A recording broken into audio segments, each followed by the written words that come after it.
6 गुण होते हैं पतिव्रता स्त्री में। कार्येषु मंत्री, करणेषु दासी, भोज्येषु माता, शयनेषु रंभा, धर्मानुकूलेन क्षमया धरित्री, षड्गुण्य में तत्व पतिव्रता नाम।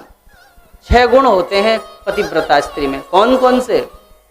कार्येषु मंत्री, जब कोई कार्य हो, कोई नया काम करना है या कोई योजनाएं बनानी हो तो पति पत्नी आपस में योजना बनाएं, और योजना बनाते समय पत्नी अपने पति को मंत्री की भांति राय दे, सुंदर राय दे, नहीं जी ऐसा नहीं, ऐसा करना चाहिए, ऐसा। तो दोनों आपस में जब डिस्कस करते हैं तो तीसरी जो बात निकल कर आती है मंथन से, वो अच्छी ही होती है। अच्छा, ऐसा भाव नहीं होना चाहिए कि मैं जो कह रही हूँ वही सही है। नहीं नहीं, मंथन का मतलब क्या होता है कि परिवार बैठकर किसी विषय पर मंथन करे, मंथन करके उसके नकारात्मक और सकारात्मक पक्ष पर चर्चा हो, और अंत में कोई जो निष्कर्ष निकलता है वो अवश्यमेव श्रेष्ठ होता है। उसमें ज़रूरी नहीं कि आपका ही मंतव्य श्रेष्ठ है या पति का ही श्रेष्ठ है। तो इतनी आपकी विवेक होना चाहिए। जैसे दूध को मथने से माखन निकलता है, इसलिए 2-4 घर के लोग बैठें, किसी विषय पर चर्चा करें तो एक निर्णायक वस्तु जो निकलती है, विचार निकलते हैं, वो अवश्य व्यक्ति को सफलता प्रदान करने वाले होते हैं। तो स्त्री को कैसा होना चाहिए? कार्येषु मंत्री, करणेषु दासी। मंत्री की भांति अपने पति से विषयों पर चर्चा करनी चाहिए। करणेषु दासी, और जब उस किसी काम को करे पत्नी तो दास्य भाव से करे, पति की सेवा का भाव से करे। ये ना सोचे, आजकल होता है पति भी जॉब कर रहा है, पत्नी भी जॉब कर रही है, दोनों शाम को घर आए, पति ने कहा 1 गिलास पानी तो पिला दे, तो पत्नी भी सोचती है तुम ही जॉब कर रहे हो क्या? जॉब तो मैं भी कर रही हूँ, जैसे तुम दिन भर थके वैसे जॉब करके मैं भी थकी, तुम ही पिला दो ना 1 गिलास पानी मुझे, पैसे तो मैं भी कमा रही हूँ।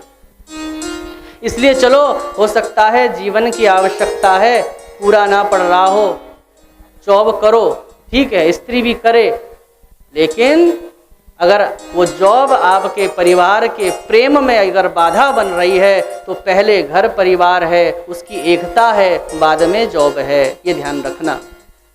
जॉब करने से यदि आपकी रसोई बिगड़ रही है, जॉब करने से यदि आपका व्यवहार विचार बदल रहा है, परिवार की एकता अखंडित हो रही है, तो फिर उस पर आपको विचार अवश्य कर लेना चाहिए। जॉब आप स्त्री को तब करनी चाहिए जब उसका असर रसोई पर ना पड़ रहा हो। क्यों?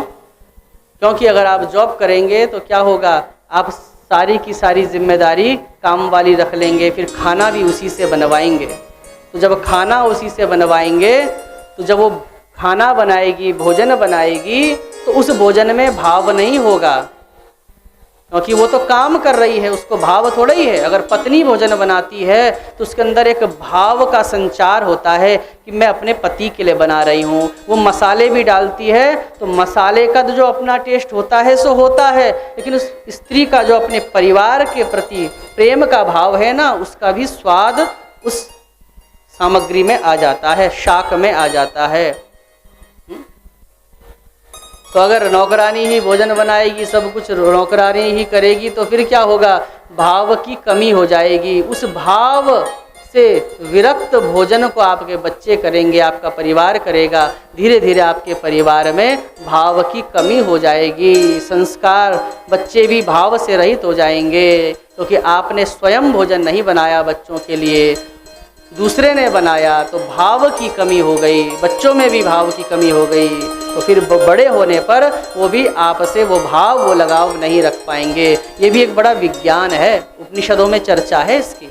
अब समय कम है, ज़्यादा विस्तार से बता नहीं सकता, क्योंकि हमारे शरीर में जो अन्न जाता है, जब हम भोजन करते हैं, उसका कुछ हिस्सा मांस बनता है, कुछ हड्डी बनता है, कुछ रक्त बनता है, कुछ धातु बनता है, और अन्न का जो सबसे अंतिम, सबसे सूक्ष्म भाग होता है, उसी अन्न का मन बनता है। इसलिए अन्न रसोई दूषित हो गई तो आपके विचार दूषित हो जाएंगे, विचार दूषित हो गए तो आपका व्यवहार दूषित हो जाएगा, आपका व्यवहार दूषित हो जाएगा तो आपका पूरा का पूरा परिवार दूषित हो जाएगा, परिवार दूषित हो जाएगा तो आपका ये लोक दूषित हो जाएगा, और जब ये लोक दूषित हो जाएगा तो मरने के बाद आपका परलोक भी दूषित ही है, बिगड़ा हुआ ही है। तो इसलिए रसोई की शुद्धता विशेष ध्यान रखना चाहिए। तो मैं निवेदन कर रहा था, पत्नी को कैसा होना चाहिए? कार्येषु मंत्री करणेषु दासी, पति के प्रति दासी का भाव, सेवा भाव होना चाहिए। ईगो प्रॉब्लम नहीं होनी चाहिए। आजकल ईगो प्रॉब्लम हो जाती है पति पत्नी में। हाँ, तुम नहीं झुकेंगे तो हम भी नहीं झुकेंगे। अच्छा, पति पत्नी में लड़ाई क्यों होती है?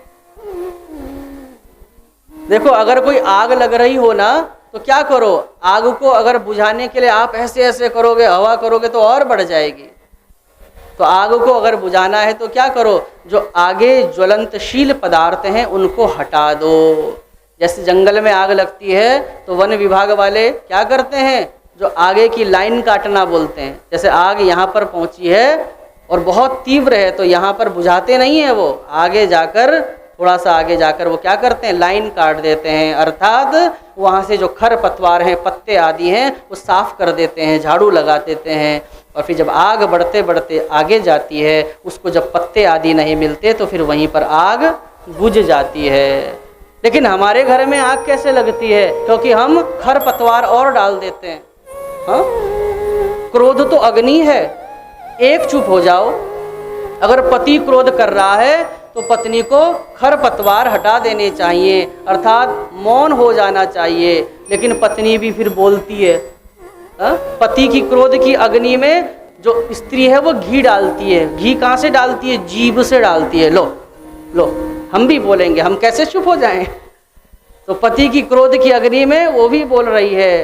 तो अगर पति क्रोध करे तो पत्नी अपनी जिह्वा से, अपनी जिह्वा रूपी श्रुआ से, जिससे घी डालते हैं उसको क्या कहते हैं? श्रुआ कहते हैं ना, जिससे घी ऐसे उठा उठा के डालते हैं। तो पति के अंदर अगर क्रोध की अग्नि जल रही है तो स्त्री अपनी जीभ रूपी श्रुआ से घी डालती है। लो, और बढ़ाओ आग। और अगर पत्नी क्रोधित हो जाए तो पति घी ना डाले, बस शांत हो जाएगी। कार्येषु मंत्री करणेषु दासी भोज्येषु माता। एक स्त्री को भोजन करते समय कैसा बन जाना चाहिए? भोज्येषु माता। जब अपने पति को भोजन कराए स्त्री तो माता की तरह कराए। एक और ले लो ना, अजी खाया कितना है अभी आपने? दिन भर इतना काम करते हो, इतना टेंशन लेते हो, इतना ओवर वर्क है आपको, खा लो ना, अभी खाया कितना है? तो भोज्येषु माता, भोजन कराते समय मातृत्व की तरह भोजन कराए। कभी भी अगर पति कहे कि नहीं अब नहीं चाहिए तो एक दो बार और पूछना ही चाहिए स्त्री को कि अरे खा लो ना, इससे प्रेम में वृद्धि होती है। अब भले ही वो अलग बात है, अब भाई जितना भूख लगेगी उतना ही तो खाएगा। अगर एक्स्ट्रा खा लिया, 4 रोटी की भूख है 5 खा ली तो 1 रोटी 4 को भी बिगाड़ देगी। लेकिन अपने गृहस्थ में प्रेम के वर्धन के लिए जरूर कहना चाहिए। अगर उस पति ने मना भी कर दिया, जी एक और खा लो ना, क्या होती है इससे? प्रेम में वृद्धि होती है। तो भोज्येषु माता और शयनेषु रंभा। शयन काल में एक स्त्री को अपने पति को अप्सरा की भांति संतुष्ट करना चाहिए। शयनेषु रंभा षड्गुण्य में तत्व पतिव्रता नाम। इस प्रकार से 6 गुण पतिव्रता स्त्री में बताए गए हैं।